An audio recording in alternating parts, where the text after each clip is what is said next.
윤석열 검찰총장에 대한 징계 여부가 이르면 내일 결정됩니다. 2차 심의가 오전부터 열리는데 징계위 구성과 증인 신문 방식 등 절차적인 문제로 곳곳에서 충돌하고 있어서 내일도 치열한 신경전이 예상되고 있습니다. 취재기자 연결합니다. 강희경 기자.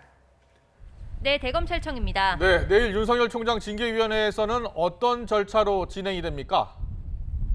네, 내일 오전 10시 반 윤석열 총장의 징계위원회 2차 심의 기일이 진행됩니다. 지난 기일에 채택된 증인 8명에 대한 신문 절차가 예정돼 있습니다.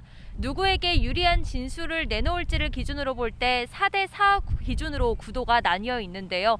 한동수 대검 감찰부장과 이성윤 서울중앙지검장, 정진웅 광주지검 차장검사와 심재철 국장 등 4명이 추미애 장관 측에 유리한 진술을 할 사람으로 꼽히고 있습니다. 반면 류혁 법무부 감찰관과 박영진 울산지검 부장검사, 손준성 대검 수사정보 담당관과 이정화 검사는 윤 총장 측 입장을 대변할 것으로 예상됩니다. 한동수 부장과 이성윤 지검장, 정진웅 차장검사의 출석은 불확실하고 다른 사람들은 출석할 가능성이 큽니다. 위원회에서도 증인 출석 여부를 계속 확인하고 있습니다.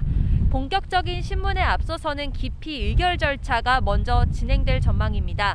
윤석열 총장 측에서는 징계 청구 이후에 징계위에 합류한 징계위원들이 배제돼야 한다며 위원장 직무 대리를 맡은 정한준 교수에 대해 기피 신청을 하겠다는 의사를 보이고 있습니다.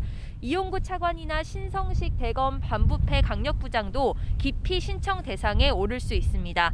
위원회는 내일 징계 의결까지 모두 마치겠다는 방침이지만 정한준 교수는 증인 신문 진행 상황 등에 따라 회의가 한 번 더 열릴 수 있다고 여지를 남겼습니다.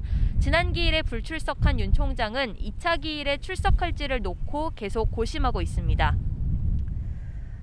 네, 지난 10일 1차 기일이 끝난 이후에도 징계위원회와 윤석열 총장 측이 절차적인 문제를 두고 공방을 이어가고 있죠. 네, 징계위원회는 위원장을 포함해 7명으로 구성됩니다. 윤 총장 측은 징계 청구권자인 법무부 장관이 위원장 자리에서 빠지는 등 공석이 생겼다면 예비위원을 지명해 위원회를 7명으로 구성했어야 한다고 문제를 제기했습니다. 이에 따라 10일 심의는 위법해 아예 무효이고 내일은 모두 7명으로 징계위를 다시 구성해달라는 내용의 서면을 징계위원회에 제출했습니다. 또 검사들 가운데 지명되는 예비위원이 제대로 구성돼 있었는지 확인하겠다며 법무부의 예비위원 구성과 지명 날짜 등에 대한 정보 공개도 청구했습니다. 징계위는 전혀 문제가 없다는 입장입니다. 정한준 교수는 예비위원 지명이 의무가 아니라 위원장의 재량 영역이고 위원 과반이 출석해 의사정족수를 충족한 만큼 예비위원을 지명할 필요도 없었다고 반박했습니다.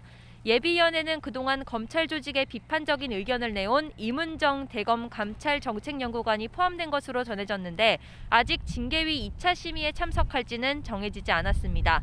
증인 신문 절차를 놓고도 신경전이 이어지고 있습니다.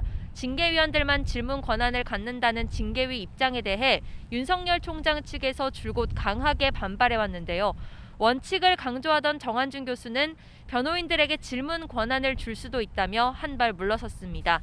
질문의 양이 많아 묻기 힘들 정도면 변호인에게 신문하게 할 수도 있다며 되도록 변호인들의 주장을 고려하려 한다고 설명했습니다.